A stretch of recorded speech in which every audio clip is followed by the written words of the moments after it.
break and rattled off 4 wins in a row, and a little bit of a bump in the road the last couple games with a few losses, and that doesn't deter us. And we come here, put on a good performance, and like I said, we're confident in our abilities and what we can do, and we showed that tonight.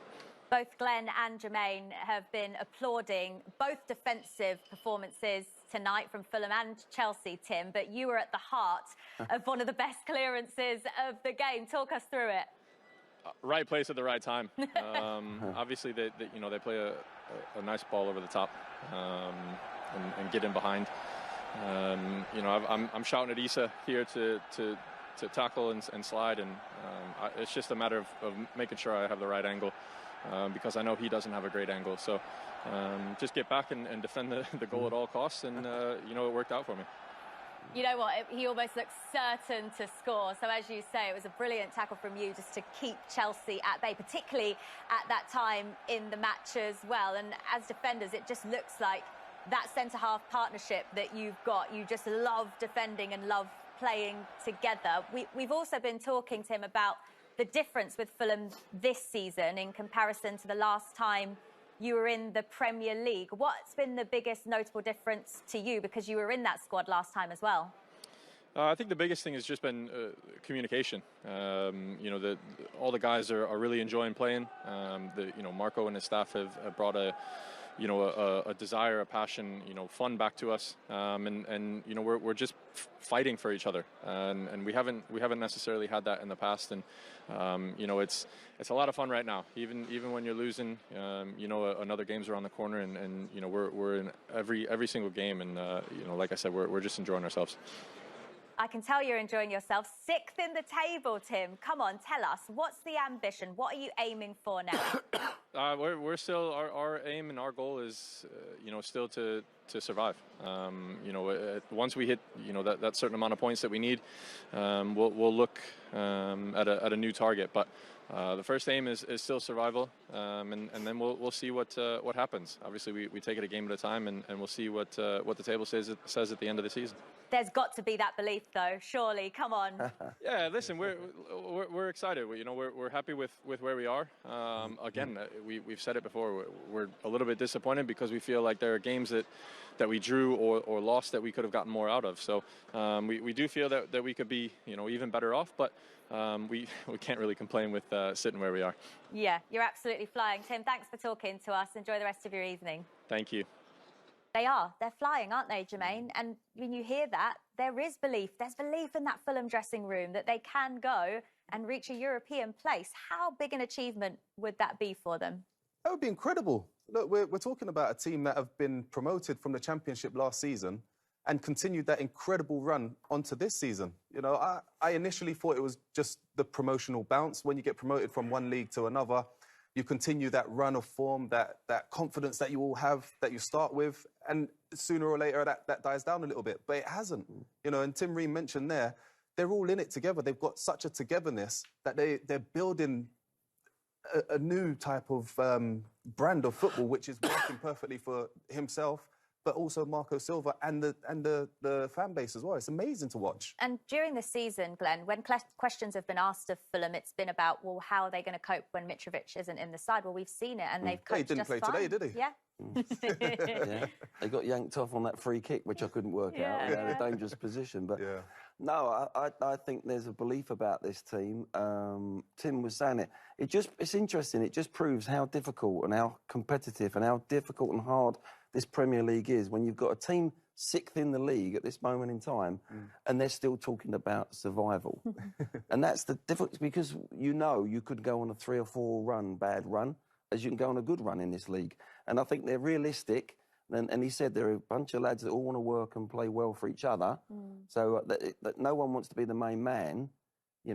Everyone's in it for each other. So you've got that team bond and that spirit. But they're technically a good side. They've got a balance to their team. And at the moment, if Mitrovic can still continue to score goals and they can create enough crosses, they'll have a fabulous season. Where they'll end up, probably top half of the table, that would be a great season for them. It must be something about that West London air, because Brentford came up, everyone thought, oh, they'll go back down again. And look what they've done. Yeah. And with hard work and team spirit and all them things that go with football, You know, they're not the best technically team, but they'll work hard. They're going to stay in the league. We know. We can say it. The players themselves will go, oh, well, it's about survival. But they're certainties to be in the top half of the league. Well, I think Chelsea will want a bit more of that West London air, won't they? Let's get some reaction from their camp now. We can hear from one of their new signings. He came on at half-time. Madueke's been talking to us. Nonny, obviously a special night for you personally, with it being your Chelsea debut, your Premier League debut. Let's start with the team. What's the mood in that dressing room you've just walked out of? Obviously, we're disappointed. We didn't win the game, which we set out to do. And, so at the end of the day, disappointment, but there were positives to take from the game, so we'll just work hard and go into the West Ham game next week. For you, what were the major positives? I felt like in spades, we controlled the game with possession. And obviously, we just couldn't get the decisive goal. That's really it. And them being hard to break down, how much is that their organisation, which they've shown all season long, and how much is it you guys sort of getting to know each other a bit? Yeah, probably a bit of both. Obviously, they're a very organised team, very physical. Obviously, we have a lot of new players, and I'm sure in time we'll know each other's game more naturally. But they're a good side. Credit to them. They're defensively sharp and they don't give much away. So what's it been like for you the week or so since you came in? Bit crazy? Not really, just obviously 2 weeks training. And just getting to know the boys, getting to know the club. And just been good training sessions, and thank God that I made my debut tonight, but obviously upset that we didn't get the win. So you say, thank God, your Premier League debut, your Chelsea debut, how long have you been dreaming of that? Yeah, it's a dream come true. For any boy, any young boy wants to play in the Premier League, and then for one of the best clubs in the world in Chelsea, obviously it's a dream come true. I'm thankful and blessed. Well played. Thank you. Well, it's really good to hear from one of Chelsea's new signings, isn't it? I think we were all a bit surprised that he came out to do that interview, but he seems very relaxed, very casual in his approach to doing the media duties as well. But what did you make of him out on the pitch? Because you wanted to see more from Mudryk, and he was the player that came on for him. He eventually moved into his more favoured position on the right-hand side when Sterling came on. Is that where we saw him more effective? I think so. Every time he picked the ball up, he was very direct, he was very quick. Look, he showed no fear, and for somebody that's making his debut, that's exactly the kind of impact you want to see. The only thing that was missing from his game today was the final pass or the final shot, you know, that it just takes a split second just to slow it down in the final third. But we see here, he picks the ball up, he looks at the defender, what am I going to do? Whip. Lovely cross as well. Almost made it through to Raheem Sterling. But he had a lot to his game. He got back here, won the ball on the edge of his own 18-yard box. Lovely little, lovely feet, moves the ball really well. But then he doesn't stand still and admire his pass. You know, he's thinking to himself, right, where can I be a menace? Where can I be a problem for this Fulham defence? Picks the ball up, lovely through ball here to Mason Mount. You'd expect him to cut back onto his left foot and try and get a shot on target. But overall, I thought it was a really good performance. A far better improved performance than the first half. Yeah, it was a good debut from him, wasn't it, Glenn? Are those attributes and those characteristics Jermaine just described something that's been missing from Chelsea this season? A tad. I think Mason Mount's found it a little bit. That's the sort of thing that Mason would do consistently. He's found it a little bit difficult. But straight away, the kid's come on and done more than what Ziyech has done and Mudryk. So at the end of the day, that is a fantastic way for him to start his Chelsea career. I don't care what you say. The things that he did coming off the line, you know, they're the things that you can't coach. It's intelligence. He showed a lot of intelligence. He showed a lot of skill on the ball. He's got pace. He's got a bit of guile. And in his interview, he's pretty laid back. And he played that way. Quite nonchalant, he played that way. He? But I tell you what, he looks like he's got... And listen, it's too easy to judge. We can't go over the top with these players. I remember watching Hudson-Odoi and everyone was going, wow, wow, wow. And I said, hey, listen, he's got a lot to learn, that kid. And this kid will have a lot to learn. Of course he will. But he looked to me as if he had end product. Everything he tried to do was really positive. Yeah. And that's when a coach and a group of coaches and a manager, you've got something to work with. And he'll be excited about that, Graham Potter. He won't be happy with only getting the point, but some of them debuts there, he'll be delighted with. OK, shall we hear from him now, Glenn? Yeah, that it'd be nice, perfectly for us. Here's Graham Potter. Better than listening to us. So, Graham, a night that began with a lot of excitement, anticipation, ends in, what would you say, disappointment, frustration? How would you put it? Well, it's disappointing because we didn't win, of course, and I think we could all sense the excitement. We all sense the positivity. There was definitely that in the team. I think you have to credit Fulham because they're a well-organised defensive unit. We at times did quite well. At times you could see the lack of connection that you would expect from a team that's got a few guys coming back from injury or been integrated into the team. So it is where we're at the moment. But things to work forward with and things to improve. Yeah, so I was going to say, what was missing and how much of that is down to new players coming back, things taking time to gel? Well, in a football team, sometimes you need that connection, like I said, that understanding from each other, just to sharpen up the decisions, sharpen up the executions. What's that, rhythm, combinations, that sort of stuff? Yeah, exactly. And like I said, when you've got, Reece has come back, it's his first game for a while. Enzo's making his first game for us after a day's training, and Misha as well, getting up to speed. So there's a few things to consider there. And like I said, playing against a team that knows what they're doing, that are well organised, defensively strong. With Mitrovic, always a handful.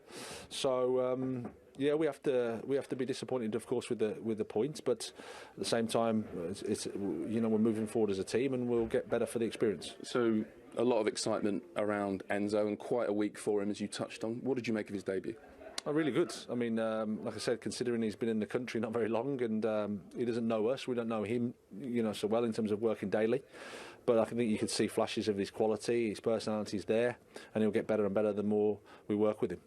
And the other new boys, Mudryk, obviously, you took off at half-time. What was the thinking there? Well, he's had a heavy cold this week, and he was just feeling heavy-legged at half-time. We didn't want to take a chance with him. He's still in a process where we're building up his minutes because of his break that he's been on in Ukraine. So that was a decision there. I thought Noni came on and did well.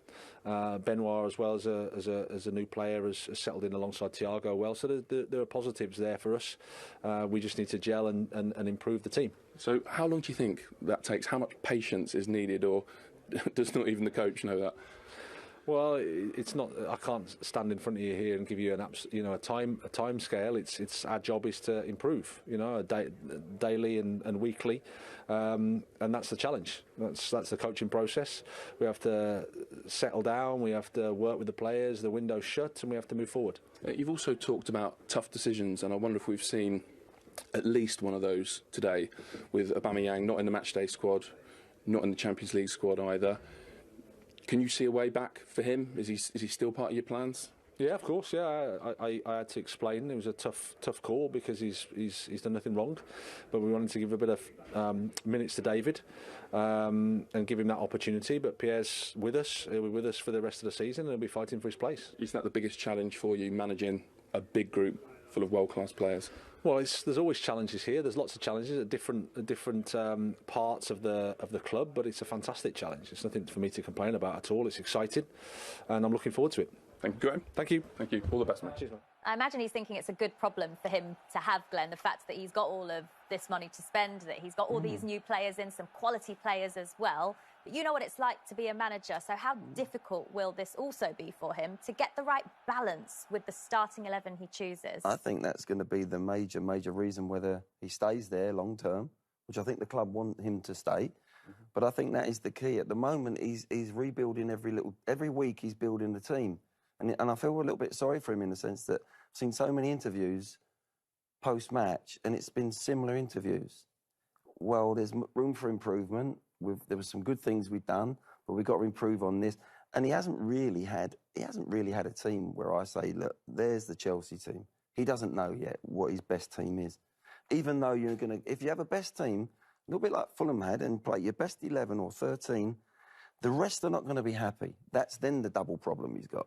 But at the end of the day, he's got quality there. Every manager in the world just wants... It's about players and how you mould them, what system you play. If you've got top quality players, which he's got there, and he's going to work with them, this is going to take a little bit longer than he thought when he come from Brighton. Because of the new players coming in as well, the injuries... They've had a lot of injuries to key players as well, which is a fact, not an excuse. But I just feel sorry at the moment. He's not really... He can't come on the front foot with his interviews. He always seems to be at the moment because the results are... And the team's in different play. He's on the back foot all the time. And I think that's going to be a frustrating year for him. He's saying he's excited. He can see improvement because of the quality of the player he's working with. But I think he's going to have to be patient. I really do. And Chelsea fans are going to have to be patient. Yeah, we know he likes a lot of tactical variety. We've seen that in his time at Brighton before. But from the changes that you point out, Glenn, 64 changes in 15 games to that starting 11. He's clearly still trying to work things out. One thing that is certain, though, is Enzo Fernandez had a solid debut, Jermaine, and Graham said it there himself in the interview. He said he saw flashes of quality in his personality. How did you assess his first start? Exactly as Graham Potter said there. You know, his position, his positional sense was brilliant. He started off fantastically well. He looked like he'd been in the Premier League for years. You know, he's managed to find a way to get on the ball very often. Even when he was picking the ball up in tight areas, tight spaces, he managed to find that half a yard of space to deliver a pinpoint pass, whether it be a short one or a long one like that. Under pressure, lovely couple of touches. But when you've got somebody like that in the middle of the pitch who breaks up play really well, but also distribution, like we saw there, we've almost got himself an assist to an assist, it kind of frees up the creative players to go forwards and do the things that they do really well better. You know, they've got that confidence in him that he's going to win the ball back and give them the ball in the attacking areas. Looking at him here, Jermaine, I think he'll end up, look at this, he'll end up in them positions as an 8. I think he'd be an 8. I think he can play in any of them positions in midfield. He played in that holding role, looked like he'd been playing there for Chelsea all his life. Kept the ball simple, couple of diagonals, hit the best ball of the game. You know, the ball over the top there when they had Havertz had a chance. But for me, looking at him, he's got more in the locker. Yeah, absolutely. He's going to be pushed forward. Now, who's going to play that holding role? You know, if Kante comes back and he's fit, OK, but he's still off it a little bit. Kovacic won't do it. Who's going to play there? Jorginho's gone. And I think he's going to have to play in that position. But I'll tell you what, there's more to come from that kid. It really is. In a better position, you'll see him really flourish. Yeah, for a first start, there's certainly some signs of excitement there. One of the other positions that, despite all the money that Chelsea spent, almost around the 300 million mark in January alone, is that there are still questions over that number 9. You were talking about Havertz in the first half and the fact that he's not a natural number 9. Why haven't they invested further in that position? Well, they tried to with Aubameyang, they tried to with Lukaku, and so on and so forth. It's just not happened for them for some reason. They're trying to, with players like Lukaku, for example, his best type of football is not to pin somebody, although he is a big player. It's let him run. You know, he's really quick. With Aubameyang, he's not a number 9. He's more of a Thierry Henry position player. Like, he loves to drift in from the left. So, you know, it depends on what type of football Graham Potter wants to play, the style of football that he would like to adopt, and that will determine the type of striker that they go for. At the moment, you know, Havertz isn't that type of striker. Well, the lack of goals is a real problem. Just 2 goals in 6 in all competitions, 3 goals in their last 6 Premier League games, Glenn. We saw when Fofana came on that he played in that position up top. What did you make of him? Is he the answer? No, he's not the answer. He's not ready now, no. And you can't, even if he had an absolute blinder and scored 2 goals, he wouldn't be the answer yet, Jules. You've got to have a longevity as a youngster to come in at that level at Chelsea. He can do a job, he'll be a good substitution maybe, but, you know, Aubameyang's a strange one. It's not really Graham's fault in many ways. Tuchel bought him. Tuchel had worked and got the best out of Aubameyang when he was at Dortmund. He worked with him for a week, didn't he? Exactly, and then suddenly and he's gone. The manager's gone. Well, what does it say that he's been left out of the Champions League squad, Aubameyang? As Graham just said there, he alluded to it wasn't his fault. He's done nothing wrong. The facts are he had to... For me, the centre-back... Badiashile. For me, he's been left out, but he was thrown in. He could have thrown his toys out the window there, but he had a real solid game, as you alluded to, Jermaine. Now, the back players in both teams played really well. He looks a really good prospect for me. Now, he's not in the Champions League. He's played tonight, showed a great attitude, and Graham would be delighted with that. But, you know, he's got that problem. It's not the player's fault. It's not the manager's fault. He can only choose those amount. And the new players that he's just spent that money on, they're obviously going to be in that Champions League. The only one that, I don't know, who would you would perhaps even leave Koulibaly out. Maybe. I don't know. I just feel it's a difficult one for him with those rules, and maybe the owners didn't really think about that. So, well, that's the manager's problem. Let him deal with that. It's a nice problem to have. If you're sitting there thinking, oh, we're too short here, we ain't got enough, we've got to put some kids in that are not experienced enough. Any coach in the world will tell you, give me the quality, and if I have to leave 3 of them out, so be it. Yeah. There were certainly some other positives for Chelsea tonight, though, having both fullbacks back. Chilwell obviously came on in the second half. Reece James started the game as well, so good to have both of those guys back as well. Jermaine, Glenn, it's been an absolute pleasure to have your company tonight. Apparently you and Mudryk have got the same cold, but he got a rest. You haven't got one tonight, though, Glenn. Thanks for your company at home as well. The Premier League weekend is off to a start with a goalless draw at Stamford Bridge. We'll see you next time. Bye-bye.